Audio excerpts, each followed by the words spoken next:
Hi friends, good morning. Today's topic in Geography Unit 4, India Resources and Industries. We're going to talk about the number of resources and types of industries in India. What are the learning objectives from this chapter? To learn about the resource and its types. To understand the concept of renewable and non-renewable resources.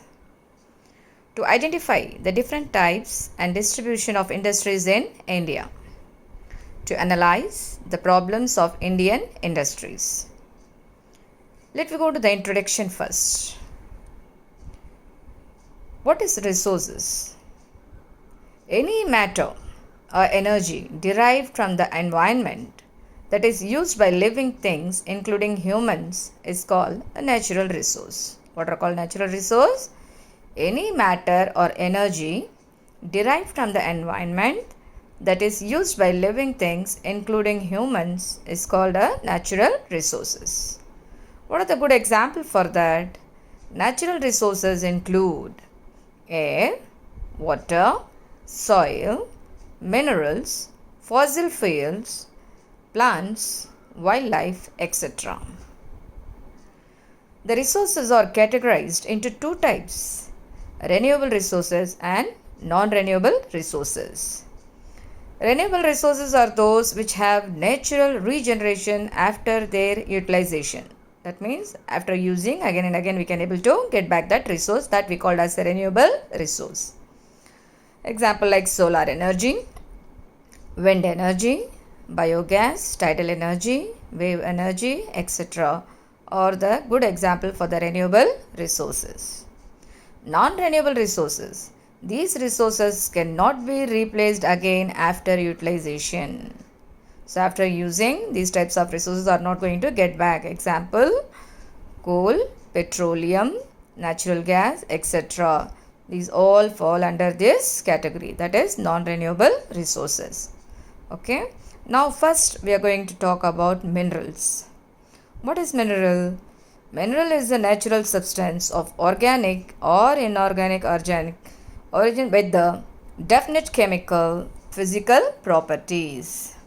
The process of extracting mineral from the earth is known as mining. You know how to dig and extracting the minerals from the earth. So the process of extracting mineral from the earth is known as mining. The mines near the earth crust are known as open pit mines, while the deep mines are known as shaft mines.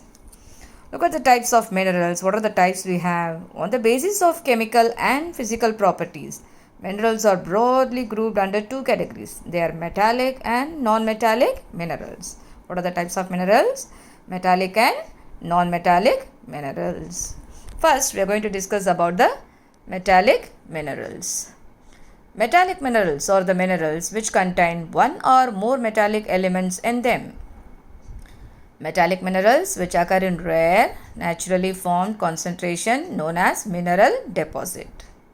These deposits consist of a variety of valuable metals such as iron, manganese, copper, bauxite, nickel, zinc, lead, gold, etc.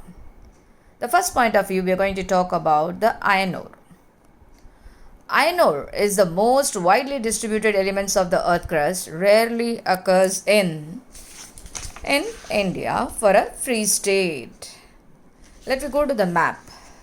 Look at this, minerals of India, iron ore, the symbol which is provided to you, you are going to be located for your map, manganese, copper, bauxite, limestone, gypsum, mica and gold. These are the area distributed by the minerals. This is minerals of India. So further, the iron ore, the total recoverable reserves of iron ore in India are hematite and magnetite. It's the two types you're just getting in a ore. The places where you're just extracting this iron ore. Jharkhand is a leading producer of iron ore with 25% of the country's production. Odisha with 21% of production, which ranks in second. The next place is Chhattisgarh, is around 18%, Karnataka is 20%, Andhra Pradesh and Tamil Nadu produce about only 5% of each state. Now the next is manganese. Manganese is a silvery grey element. It is very hard and brittle in nature. So it is always available in combination with iron, laterite and other minerals. It is an important mineral used for making iron and steel and serves as a basic raw material for alloying, for making alloys. So it is also used in the manufacturing of bleaching powder, insecticides, paints and batteries. Now look at the copper. Copper is the first metal that prehistoric man has started using for many purposes. Being flexible, it can be made into utensils of any shape. Brass and bronze are obtained when the copper alloys with zinc and tin respectively. Copper has been commonly used for making and cooking utensils and other objects of common utility. In modern days, it is extensively used in a vast variety of electrical machinery, wires and cables. The next point of view, we are going to talk about bauxite. It's another important ore from which aluminium is extracted. Bauxite is an important ore from which aluminium is extracted. It is found in the rock consisting mainly of hydrated aluminium oxides. Bauxite is widely distributed as surface deposits in the areas of laterite soil. Being light in weight and very tough, aluminium is used in the manufacture of aircrafts and automobile engines. Bauxite is also used in the manufacture of cement and as well as in chemicals. What is available in bauxite? Bauxite is an oxide of aluminium. The name has been derived after the French word "le box." Okay. Now, non-metallic minerals. These minerals do not contain metal in them. Non-metallic minerals means there is no minerals contained in the metal. These minerals do not contain metal in them, like mica, limestone, gypsum, nitrate, potash, dolomite, coal, petroleum, etc. are the non-metallic minerals. The first point of view, we are going to talk about the mica. In ancient time, it was used in Ayurvedic medicine. Mica became very popular with the development of electrical industry. It's a good quality of mica. Its name we called as abrak. It's good quality mica. Mica is used in making of insulating properties as it withstands high voltage and has low power loss factor. Since it is a non-conductor of electricity, it is exclusively used in electrical goods. It is also used in making of lubricants, medicines, paints and varnishes. The major deposits of mica are found in Andhra Pradesh, Rajasthan, Odisha and Jharkhand.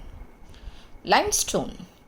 Limestone is associated with rocks composed of either calcium carbonate or the double carbonate of calcium and magnesium or mixture of both. Either a calcium and magnesium or otherwise it is called as a calcium carbonate or double carbonate. So both together mixed is also there, we called as a limestone. It also contains small quantities of silica, alumina, iron oxides, phosphorus and sulfur. It is used in the industries of chemicals for soda ash, caustic soda, bleaching powder, paper, for the cement, iron and steel, glass and fertilizers. So limestone is useful for the many industries. The major producing areas like Karnataka, Andhra Pradesh, Telangana, Rajasthan, Madhya Pradesh, Tamil Nadu, Meghalaya, Gujarat and Chhattisgarh. Gypsum. It's another important non-metallic minerals. It is hydrated from the sulfate of calcium which occurs as white, opaque or transparent minerals in beds of sedimentary rocks such as limestone, sandstone and shale. Gypsum is used in the manufacture of cement, fertilizers, wallboard, plaster of Paris and in soil conditioning. So look at that. The next point of view, we are going to discuss about the energy resources. The resources from which the electricity generated are called energy resources. Electricity is an important component of our life. No day-to-day activity takes without the use of this energy. Which one? Electricity. It is also the key factor for all economic activities and industrial development. Energy resources can be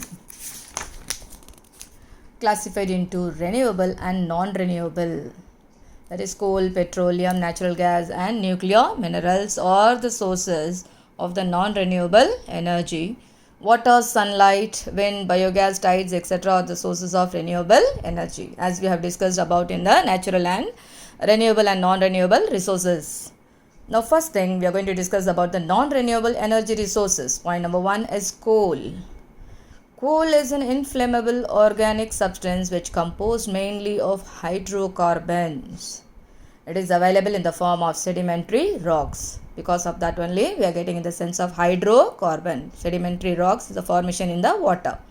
So it is used in the generation of thermal power.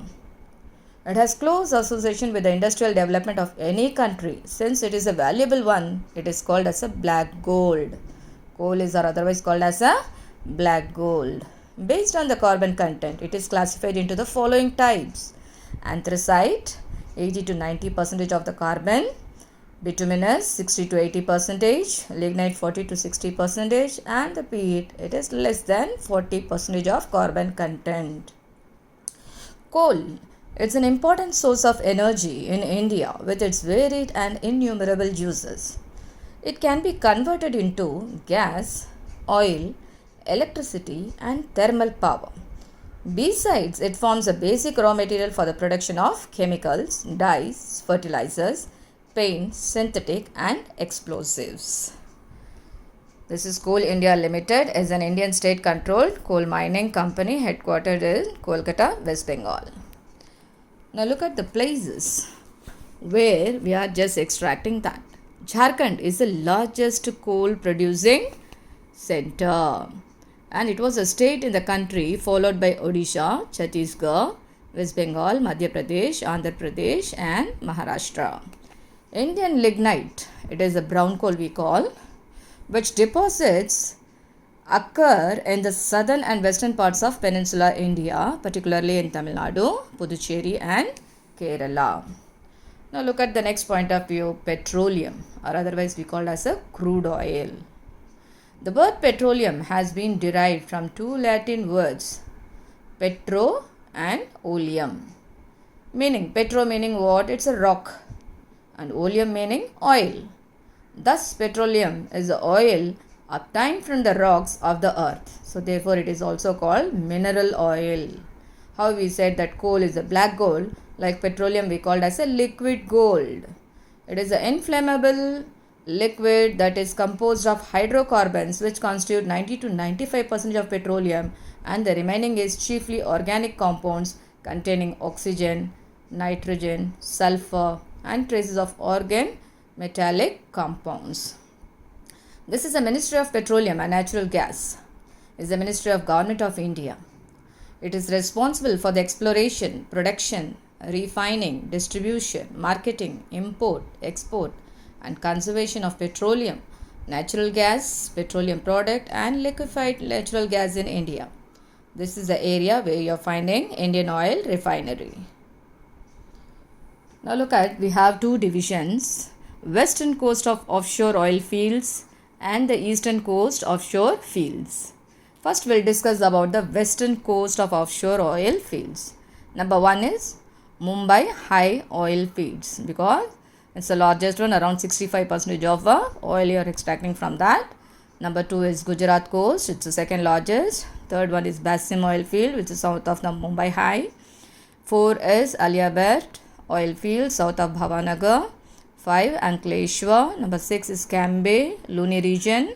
Then number 7 Ahmedabad, Khalol region. Now we'll come to the eastern coast offshore fields. Brahmaputra Valley, Digboy Oil Fields, it's in Assam region only. Nahratia Oil Fields, that is also nearby the southwest of Digboy. Moran Hog region, oil fields southwest of Nahratia. Rudra Sagar lava oil fields. It's another Sibsagar district of Assam.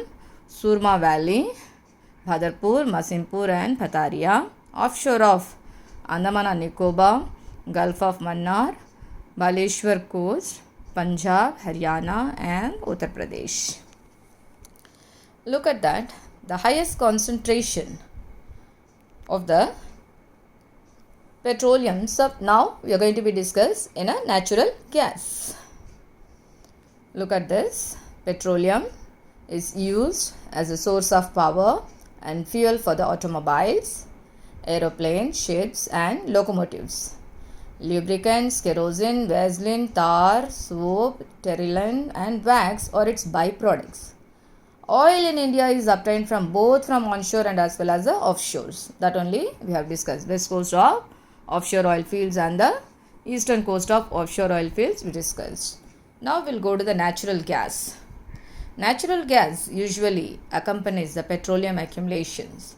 It is naturally occurring hydrocarbon gas mixture consisting primarily of methane but commonly includes varying amounts of other higher alkanes and sometimes a small percentage of carbon dioxide, nitrogen and hydrogen sulfides.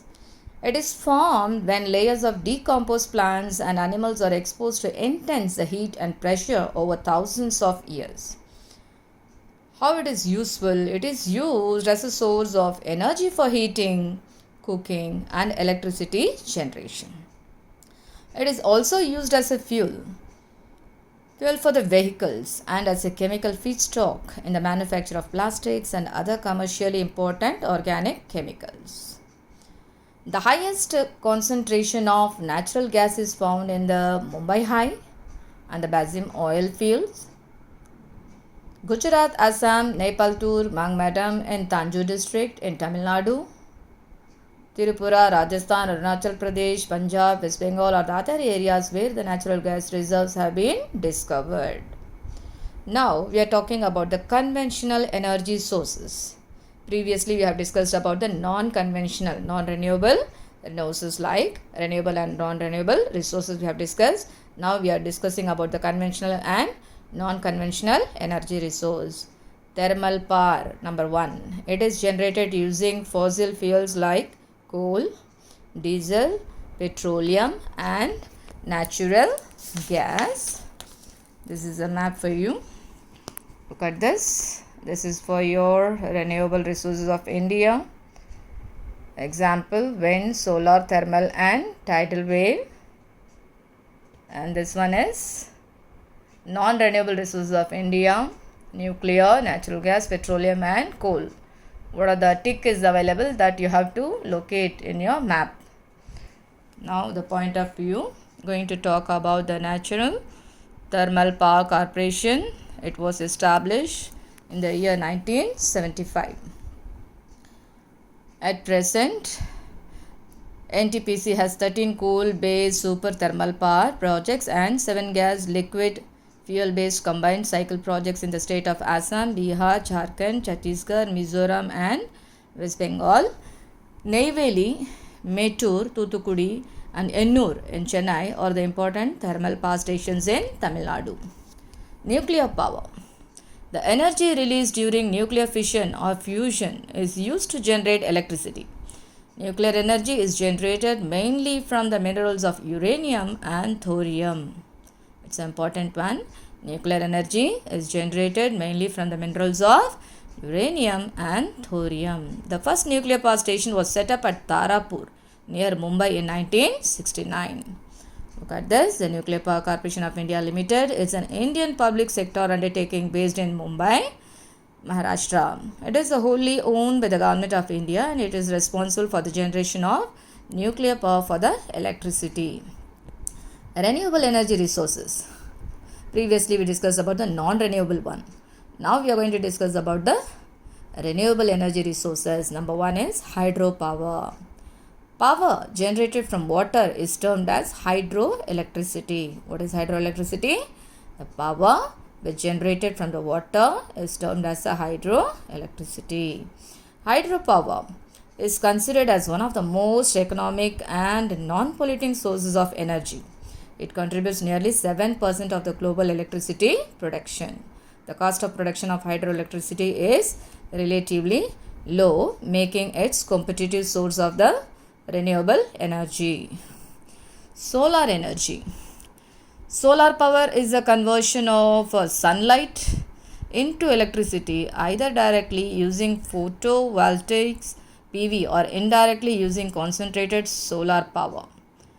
Concentrated solar power systems use lenses or mirrors and tracking the system to focus a large area of sunlight into a small beam. Photovoltaics convert light into an electric current using the photovoltaic effect. Look at this. Solar Energy Corporation of India Limited is a Government of India enterprises. Its headquarters is located at New Delhi. Okay, now we are talking about the wind energy. Wind energy is extracted from air flow using wind turbines. It is a cheap and pollution-free source of energy. Power from windmills are used for pumping water and to sail the propelled ships. Wind power is plentiful, renewable, widely distributed, clean, and it produces no greenhouse gas emissions during operations. These plants occupy only a less space. Tamil Nadu has the largest installation of wind turbines in the country in the Aralvaimozhi area near Kanyakumari, which is the largest concentration of wind farm capacity at a single location in the world. Biomass energy. Bioenergy may be obtained through the biodegradable materials like animal dung, kitchen waste, water, agricultural residues, and city waste, etc. It is clean and cheap source of energy. Energy derived from biomass is mostly used for domestic purpose. Tidal and wave energy. There are two main sources of ocean energy. They are the ocean tides and ocean waves. The Gulf of Cambay is the best suited area for the tidal energy. This is followed by Gulf of Kutch. The 1000 megawatts and Sundarbans is 100 megawatts of electricity they are extracting from tidal and wave. And wave energy power plant of 150 kilowatt maximum has been installed at Virinjam near Thiruvananthapuram. Okay, and another plant of this kind has been set up near Andaman and Nicobar Islands. Now the next point of view we are going to discuss about the industries. It refers to the activities which converts the raw materials into finished products. What is industry or manufacturing industry? It refers to the activities which converts the raw materials into finished products. Okay, the raw materials converting into finished products is known as the industries. So this sector is called as a value addition sector on the basis of the source of raw materials. Industries are classified into agro-based industries, forest-based industries, and mineral-based industries. So first point, agro-based industries. These industries draw their raw materials from agricultural sector. The following part discusses the agro-based industries in India. Cotton textile industry. Textile, it's a broad term which includes the cotton, jute, wool, silk, and synthetic fiber textiles. This sector in India is the second largest in the world. The first cotton textile mill was established at Fort Gloucester near Kolkata in 1818. Traditional sectors like handloom, handicrafts, and small power loom units are the biggest source of employment for millions of people in rural and semi-urban areas. Look at ginning is the process of separating the cotton seed from the cotton bales. Okay, ginning is the process of separating cotton seed from the cotton bales. The higher concentration of textile mills in and around Mumbai, which makes it as a Manchester of India. The presence of black cotton soil in Maharashtra, humid climate, presence of Mumbai port, availability of hydropower, and good market and well-developed transport facility which favor the cotton textile industries in Mumbai. The major cotton textile industries are concentrated in the states of Maharashtra, Gujarat, West Bengal, Uttar Pradesh, and Tamil Nadu. Coimbatore is the most important center in Tamil Nadu with 200 mills out of its 435, and it is called as a Manchester of South India. How Mumbai called Manchester of India, here Coimbatore is known as a Manchester of South India. Erode, Tirupur, Karur, Chennai, Tirunelveli, Madurai, Thoothukudi, Salem and Virudhunagar are the other major cotton textile centers in the state. Look at the map. Major industries in India: cotton, silk, iron and steel, sugar and paper industries are available. But depends upon the legend. You have to check the key, then only you have to draw to locate the places. Now look at the next one is jute textiles. Jute is a low price fiber used mainly for making packages materials like gunny bags. Today, jute is blended with cotton and wool to produce the textiles. This is the second important textile industry in India after cotton textiles. Jute is otherwise known as a golden fiber, which meets all the standards of goods packing with its natural, renewable, biodegradable and eco-friendly products. Here, cotton is known as a king of the fiber. What is known as cotton? It's a king of the fiber. Jute is known as the golden fiber. The first jute mill in India was established at Rishra near Kolkata in 1854 by the Englishman George Auckland. Jute production includes gunny bags, canvas, pack sheets, jute webs, carpets, cordage, hessines and twines. The National Jute Board is the headquarters at Kolkata. So this is the map for your major industries in India. The next, the carpets and blankets. The major jute producing areas are in West Bengal and concentrated along the Hooghly River within the radius of 6 kilometers of Kolkata. Andhra Pradesh, Bihar, Uttar Pradesh, Assam, Chhattisgarh and Odisha are the other jute goods producing areas. Next is the silk industry. India has been well known for the production of silk since the ancient times. So India is the second largest producer of raw silk, next only to China. Karnataka is the largest producer of silk. Other major producers of silk are West Bengal, Jammu Kashmir, Bihar, Jharkhand, Chhattisgarh, Uttar Pradesh, Punjab, Assam and Tamil Nadu states. Sugar industry. Sugar can be produced from sugarcane, sugar beets or any other crop which have sugar content. But in India, sugarcane is the main source of the sugar. At present, this is the second largest agro-based industry of India after cotton textiles. So India is the world's second largest producer of sugar cane after the Brazil. Sugar industry is decentralized and located near the sugarcane growing areas as they are weight losing and bulky to the transport. So Uttar Pradesh is the largest producer of the sugar, producing about 50% of the country's total. So when you are locating for the sugarcane in the map, you have to locate the Uttar Pradesh area. Now look at this, forest-based industries. Forest provides us with the different types of material which are used as a raw material for certain industries like paper, lacs, sports goods, plywood, etc. So first thing we are going to discuss about the paper industry.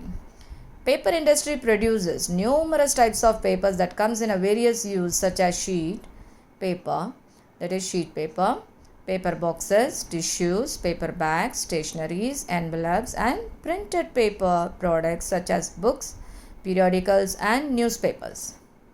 In India, the softwood is the principal raw material which is used for making the paper, especially newsprint and high-class printing papers.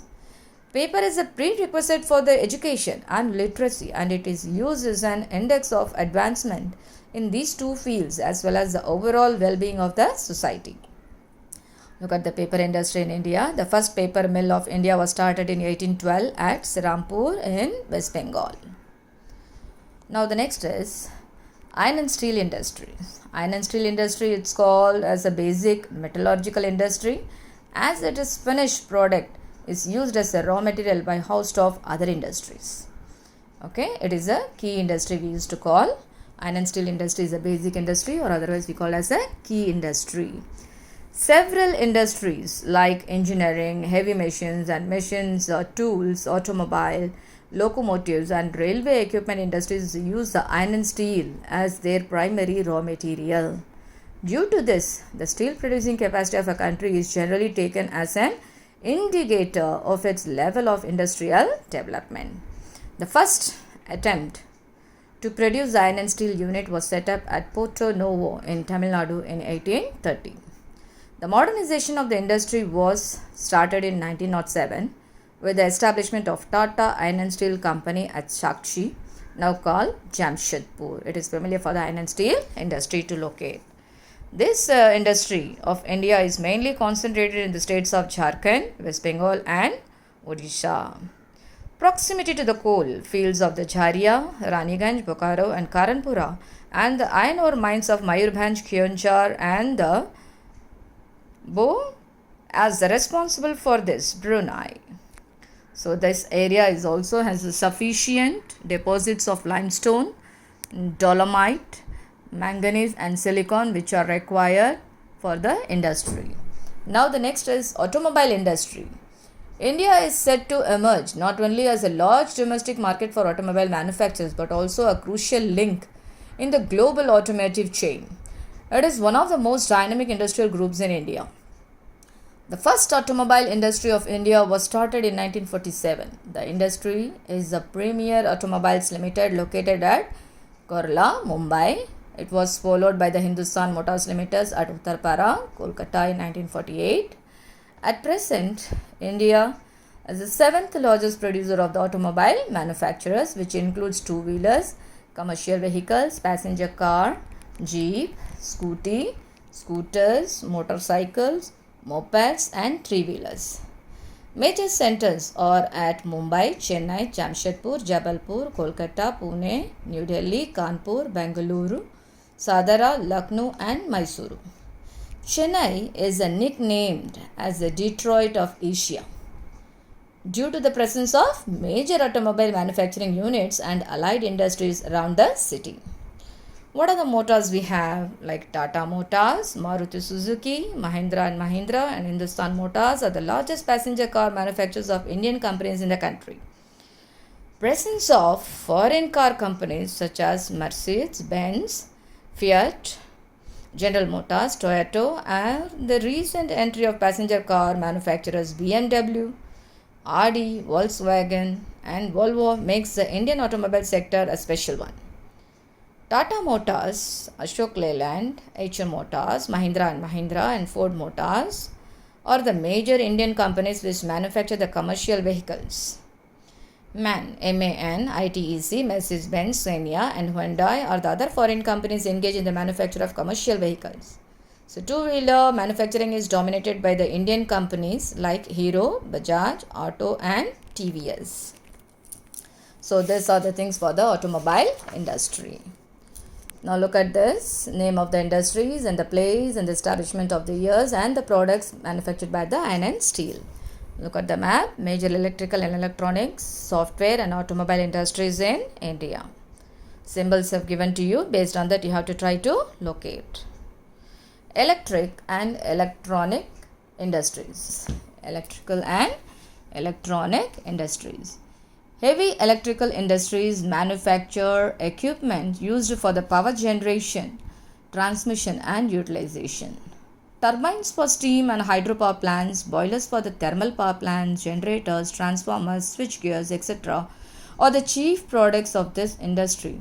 The most important company in the field of heavy electrical is Bharat Heavy Electricals Limited, that is BHEL. It has its plants at Hardwar, Bhopal, Hyderabad, Jammu, Bengaluru, Jhansi and Tiruchirappalli. This industry covers a wide range of products including television sets, transistor sets, telephone exchanges, cellular, telegram, computers and varied equipments for the post and railway, defense and meteorological department. Bengaluru is the largest producer of electronic goods in India. They will ask you in map question. Please keep it in your mind. Bangalore is the largest producer of electronic goods in India. You have to locate. Hence, it is called as the electronic capital of India. Okay, which is a state is called as the electronic capital of India, Bangalore. This is the electronic capital city of India. The other major producers of electronic goods centers are Hyderabad, Delhi, Mumbai, Chennai, Kolkata, Kanpur, Pune, Lucknow, Jaipur and Coimbatore. Software industries. India is a home to some of the finest software companies in the world. The software companies of India are reputed across the globe for their efficient IT and business related solutions. The Indian software industry has brought about a tremendous success for the emerging economy. In India, software industry began in 1970 with the entry of Tata Consultancy Services. Along with this, L&T, Infotech, iFlex, Accenture, Cognizant, Galaxy E Solutions India Private Limited and ITC Infotech are the major software industries in the country. At present, there are more than 500 software companies all over the India. It exports software service to nearly 95 countries in the world. Look at that. The main centers of IT parks are located in Chennai, Coimbatore, Trivandrum, Bangalore, Mysuru, Hyderabad, Visakhapatnam, Mumbai, Pune, Indore, Gandhinagar, Jaipur, Noida, Mohali and Srinagar. Now, what are the major challenges of Indian industries? Industries in India face many problems. Some major problems are listed below. Point number 1. Shortage and fluctuations in power supply. Of course, often in our Tamil Nadu especially, if you are taking in account how many hours they are just cutting off the power. So power supply is shortage, fluctuation. Non-availability of large blocks of land. You don't have that much of lands to put the industries to run. Poor access to credit. High rate of interest for borrowed loan. When they are accepting for the loan, they have to pay the more interest. So they are facing lots of problem to return back the money to the bank or somebody else where they borrowed. Non-availability of cheap laborers. So every labor need a more income. So here cheap labor is also very difficult to identify. Lack of technical and vocational training for the employees. The people, those who are working, they don't have a skill. So they need a proper vocational training. That is also lack over here. Inappropriate living conditions nearby industrial estates. Inappropriate living conditions where they are surviving. That place is not a flexible one to the people, those who are surviving. They are working in industries. These are the challenges of Indian industries. Look at that. Wealth creation and sharing. Community development. Exports, entrepreneurship, creating jobs, balanced regional development. Look at the standard of living, GDP and per capita income. So these are the problems faced, major challenges by the Indian industries which is run towards. So this is the map for your major electrical and electronic software and automobile industries in India. Children, please try to do the maps without fail. That is very, very important to score your good marks. Thank you.